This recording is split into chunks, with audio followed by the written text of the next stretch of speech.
E, gente, o governo está fazendo críticas ao desempenho de suplentes de ministros no Senado. O André Anelli está de volta e vai explicar por que o governo federal, o Planalto, está preocupado com isso. Fala aí, Anelli.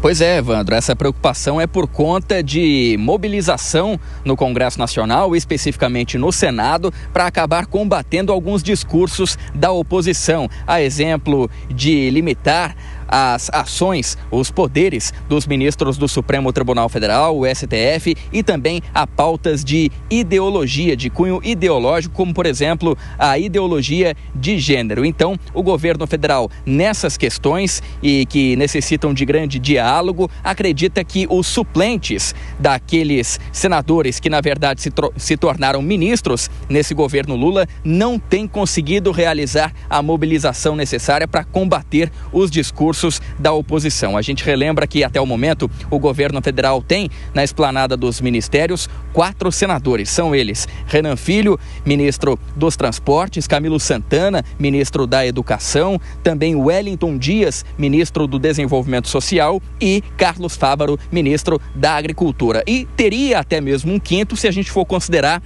o ministro Flávio Dino, do Supremo Tribunal Federal. Ele foi eleito senador, acabou sendo então convidado pelo presidente Lula para ocupar o Ministério da Justiça, logo depois foi indicado ao Supremo Tribunal Federal, o STF, e hoje ocupa a vaga de ministro da Suprema Corte e, por conta disso, acabou deixando também uma suplente lá no Senado Federal. Então, são os suplentes desses 5 senadores que acabam tendo as suas articulações, o seu poderio de influência criticados pelo governo federal, que imagina, inclusive, até um cenário de que alguns desses nomes que hoje ocupam a esplanada dos ministérios possam retornar ao Senado para aumentar o poder de articulação no Congresso Nacional.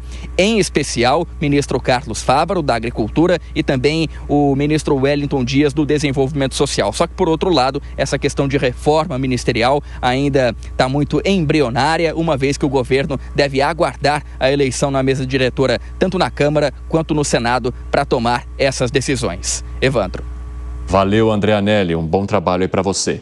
Ô, Zé Maria Trindade, como é que está essa articulação do governo federal, seja na Câmara e principalmente no Senado, que é o tema que a gente estava discutindo aqui com o André Anelli, e por que o governo federal entende que 2025 é um ano desafiador em relação à oposição e o quanto ela deve bater em questões que possam fragilizar a atuação desse governo na manutenção do poder lá das eleições de 2026? Pois é, o governo Lula já passou da metade, né? Nós já estamos há mais de 2 anos de governo. Esse acordo inicial foi fechado para fazer a governança, né? Facilitar no Congresso Nacional e um certo seguro ali contra uma possível possibilidade ou uma aventura de impeachment. E aí houve houve um sucesso nisso aí. E nesta forma de esplanada dos ministérios, entram partidos que não estarão certamente com o presidente Lula em 2026. Isso já está certo. O PP, por exemplo, zero chance, né? Cidadania também não tem essa garantia.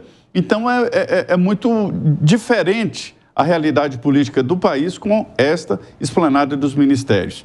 O presidente Lula, na reunião ministerial, deixou isso muito claro. Colocou nas costas do ministro esta grande tarefa de trazer os partidos para o governo. Alguns não vão conseguir e vão sair. Outros talvez fiquem exatamente diante de um acordo. Os presidentes dos partidos políticos estão avaliando. Hoje a prioridade total é a eleição de deputados e senadores, mais deputados. O partido que eleger mais deputados ganha muito mais dinheiro do fundo eleitoral, terá muito mais tempo de rádio e TV e vai dominando o próximo governo, qualquer que seja o presidente da República. Esta é a grande realidade. A isca jogada pelo governo agora não foi abocanhada pelos líderes no Congresso Nacional. Acham que não é hora ainda de fazer a tal aliança. Ninguém sabe o que vai acontecer até 2026. Eu ontem conversei com alguns líderes no Congresso Nacional, né, e fiquei surpreso com a possibilidade que todos estão tendo ali de uma eleição 2026 sem o presidente Lula e sem o ex-presidente Jair Bolsonaro. Jair Bolsonaro, obviamente, pelas condenações, 2 condenações difíceis de serem revertidas. E o presidente Lula, pelo discurso dele, dizendo só Deus sabe se ele será candidato. E ali ele lembrou alguns fatos e tal, piscando ali naquele duelo do Faroeste. Então, é um momento político onde os partidos estão se colocando para a eleição de deputados e não exatamente para uma eleição presidencial. É uma novidade, viu, no processo político. Houve uma mudança na expectativa dos partidos. É interessante isso, viu, Zé? Ô, Fábio Piperno, você entende, então, que os barquinhos ali estejam passando e aí os deputados estão olhando e falando, eu não vou embarcar agora não, porque eu preciso esperar um pouco mais. Eu acho que esse barco aí pode aprofundar antes, ou pode nem chegar, ou pode nem atracar, então só vou contemplar. A perfeita análise do Zé. Então, antes eu só gostaria de fazer aqui uma correção. Quando eu disse 19 de novembro em relação ao pé de meia, eu me expliquei mal. Não, que o programa tenha sido aprovado pela Câmara naquela data, mas naquela data a Câmara aprovou os 4 bilhões, né? Os créditos do fundo lá de 4 bilhões. Okay. Bom, em relação ao que o Zé Maria disse, eu concordo plenamente com isso. Primeiro, nenhum partido vai fazer acordo agora, até porque são muitos partidos. Então, qual seria o interesse de fechar, de amarrar um vínculo agora, até porque você não sabe quem é que vai ser o candidato, né?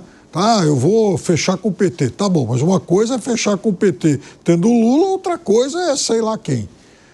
Segundo, por exemplo, pega um partido como União Brasil. União Brasil tem lá o Ronaldo Caiado, que é candidato, tem o senador Sérgio Moro, que é um nome importante, tem vários políticos de oposição, mas tem um monte de políticos na situação, tem cargos do governo. Então, esse partido vai ser governista ou vai ser oposicionista em 2026? Nem ele sabe.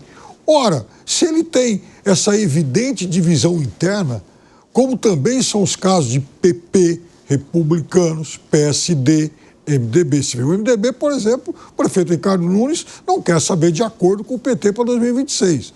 Mas o pessoal do Pará ou de Alagoas quer.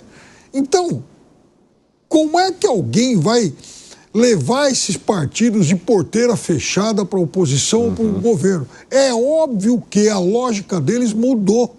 O que fala mais alto agora é o dinheiro. Como é que o partido, essas máquinas partidárias viraram grandes empresas? Como é que essa grande empresa hoje faz dinheiro? Ela faz dinheiro elegendo mais parlamentares. Não tem outra mágica, é assim que funciona. Fala, Segré. Eu tenho uma visão que complementa tudo o que foi dito e eu concordo. A visão é que pode ter acontecido que o Planalto fizesse isso, o presidente, sugerindo que, como os suplentes dos atuais ministros não estão funcionando, aqueles ministros que estão com cargos no Congresso, seria muito útil que voltem lá. E aí abre o leque para colocar outros ministros nesse lugar. Devemos lembrar que não foram poucas vezes que o ministro é exonerado para que volte e vote como o governo quer. Então, para evitar isso, tiramos o atual ministro que tem cargo no Congresso, ele volta para seu cargo, não perde o dinheirinho que entra todo mês e colocam, e abre a possibilidade de colocar um outro ministro na reforma ministerial que, tudo indica, está vindo.